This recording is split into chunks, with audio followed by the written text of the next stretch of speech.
ఆసరా కార్యక్రమం ఎట్లా పుట్టింది అని అడిగితే 2014లో మీ అప్పులన్నీ మాఫీ చేస్తా అని చెప్పి చంద్రబాబు నాయుడు ఎన్నికలైన తర్వాత ఆ హామీలన్నీ కూడా ఏది కూడా నెరవేర్చకుండా పలాయనం తెగించాడు. కేవలం లాభాపేక్షతో ప్రభుత్వ ధనాన్నంతా కూడా దుర్వినియోగం చేసి ఏ సంక్షేమ పథకం లేకుండా ఏ అభివృద్ధి కార్యక్రమం లేకుండా 5 సంవత్సరాలు కాలయాపన చేశారు. ఈరోజు మీ అందరికీ తెలుసు, ఏదైనా ఈరోజు ఆరోగ్యశ్రీ అంటే రాజశేఖర రెడ్డి గుర్తొస్తాడు, అదేవిధంగా అమ్మఒడి అంటే జగన్మోహన్ రెడ్డి గుర్తుకొస్తాడు. మరి చంద్రబాబు ఏ పథకం పెట్టాడో ఆయన పేరు చెప్పేదానికి అడుగుతా ఉన్నాను. ఏదైనా ప్రాజెక్టు కట్టాడా అంటే ఒక ప్రాజెక్టు కూడా పూర్తి చేయలేదు, ఏది కూడా అభివృద్ధి కార్యక్రమాలు చేయలేదు, సంక్షేమ పథకాలు అమలు చేయలేదు, ఏది కూడా చేయకుండా అప్పులు మాత్రం చాలా ఎక్కువగా చేయడం జరిగింది.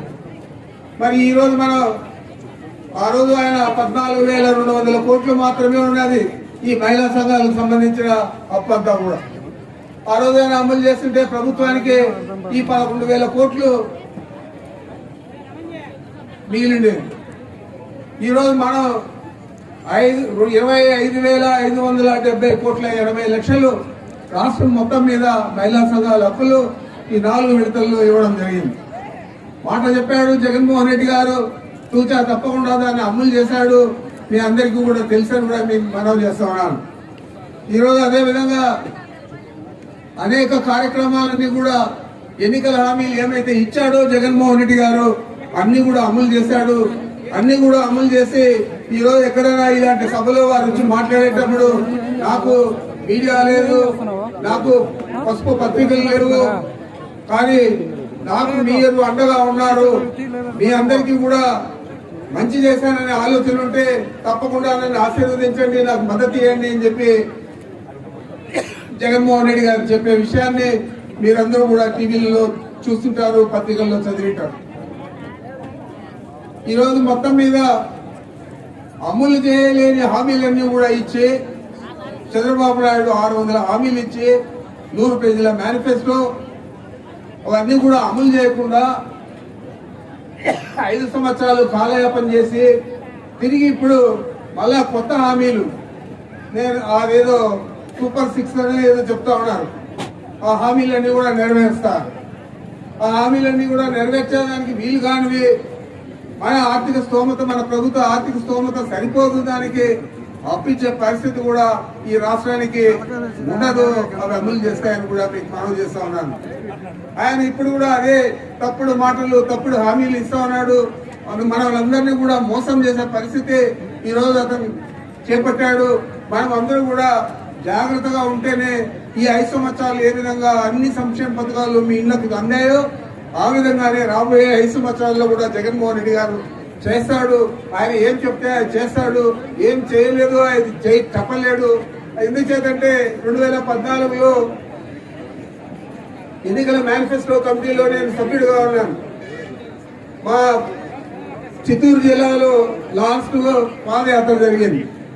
అప్పటిదాకా మా జిల్లాలో ఏ కార్యక్రమం కూడా వైఎస్ఆర్ కాంగ్రెస్ పార్టీ చేపట్టలేదు. ఆ రోజు పూర్తయింది, రేపు నెల్లూరు జిల్లాకి వెళ్తాడు. అప్పుడు కాళహస్తిలో ఈ రాత్రి సమావేశం పెట్టాడు, మేనిఫెస్టో కమిటీ సమావేశం. ఆ సమావేశంలో అన్ని చర్చకొచ్చాయి. మహిళా సంఘాల రుణాలు మాఫీ చేయాలంటే ఒప్పుకున్నాడు, కానీ రైతు రుణాలు మాఫీ చేయాలా, రైతులందరూ కూడా చాలా ఇబ్బందుల్లో ఉన్నారు, చాలా ఆశతో ఎదురు చూస్తూ ఉన్నారు అని నేను చెప్తే ఆయన లెక్కలన్నీ వేసి ఇది నేను అమలు చేయలేను, నేను అమలు చేస్తే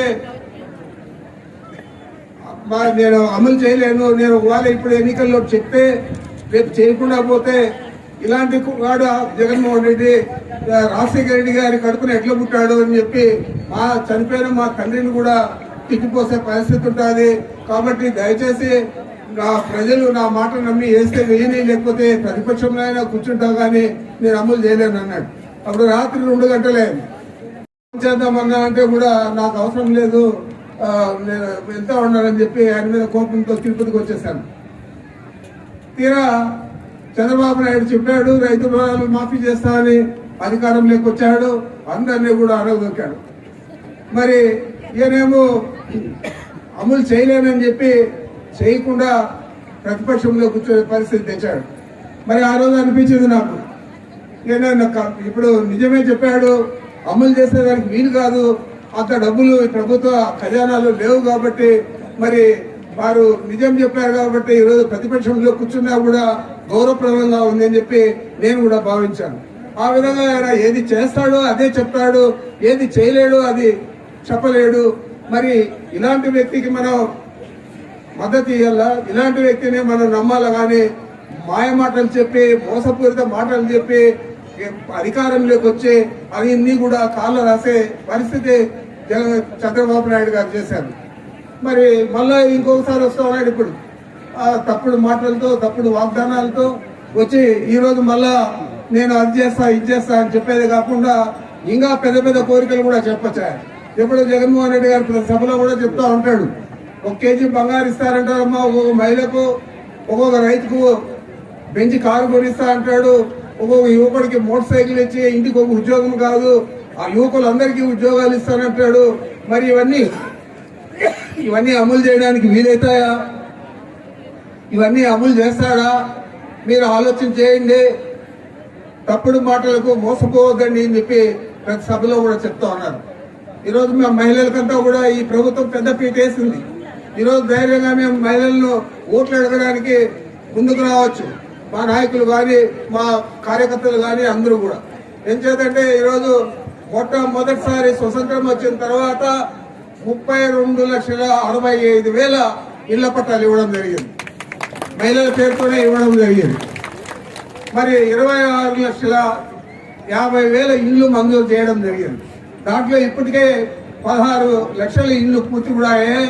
మిగతాటి కూడా తొందరలో పూర్తి చేసే పరిస్థితి ఉంది. మరి ఈ విధంగా జగన్మోహన్ రెడ్డి గారు మహిళలకు పెద్ద పెట్టేసేదే కాకుండా అన్ని సంక్షేమ పథకాలు కానీ, అభివృద్ధి కార్యక్రమాలు కానీ, తులకు కాంట్రాక్టుల్లో కూడా 50% రిజర్వేషన్ పెట్టి మహిళల పేరుతోనే ఇచ్చే పరిస్థితి ఈ రోజు మన రాష్ట్ర ప్రభుత్వం చేపట్టింది. ఈ 5 సంవత్సరాలు ఎన్నికల హామీలన్నీ నెరవేర్చారు జగన్మోహన్ రెడ్డి గారు. నెరవేర్చేదే కాకుండా ప్రతి సభలో కూడా మీ అందరినీ చూస్తే ఒకటే చెప్తా ఉంటాడు, మీకు నేను మంచి చేశానని ఆలోచన ఉంటే, మీ మంచి చేసింటే తప్పకుండా మీరందరూ కూడా నాకు మద్దతుగా నిలవండి.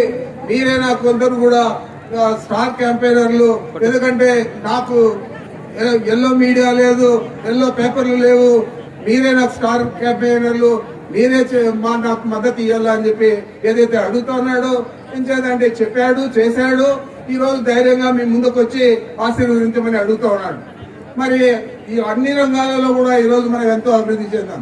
వైద్యంలో కానీ, విద్యలో కానీ, ఇతర అభివృద్ధి కార్యక్రమాల్లో కానీ, మరి ఈరోజు ఇరిగేషన్ ప్రాజెక్టులు పూర్తి చేయడంలో కానీ అనేక రకాల అభివృద్ధి కార్యక్రమాలన్నీ కూడా చేశాము, పూర్తి చేశాము.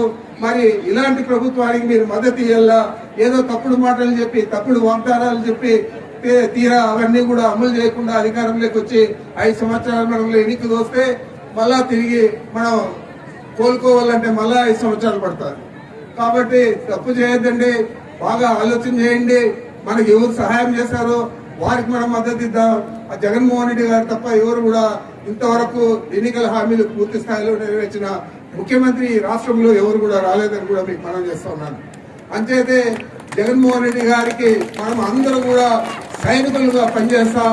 తప్పనిసరిగా మక్బూల్ గారిని, అదేవిధంగా శాంతమ్మ గారిని అత్యధిక మెజారిటీతో గెలిపించి మనం శాసనసభకు మక్బూల్ పంపితే అక్కడ మెజారిటీ శాసనసభ్యులు ఉంటే జగన్మోహన్ రెడ్డి గారు ముఖ్యమంత్రి అవుతారు. అదేవిధంగా మనకు సంఖ్యాబలం ఉంటే ఢిల్లీలో కూడా మన రాష్ట్రం తరఫున పోరాడే పరిస్థితి ఉంటుంది. కాబట్టి పార్లమెంట్ సభ్యులు ఇద్దరు కూడా మనకు చాలా ముఖ్యం. కాబట్టి వీళ్ళిద్దరిని గెలిపించండి అని చెప్పి మిమ్మల్ని అందరినీ కూడా వేడుకుంటూ నాకు అవకాశం ఇచ్చిన మీ అందరికీ నమస్కరించుకుంటున్నాను.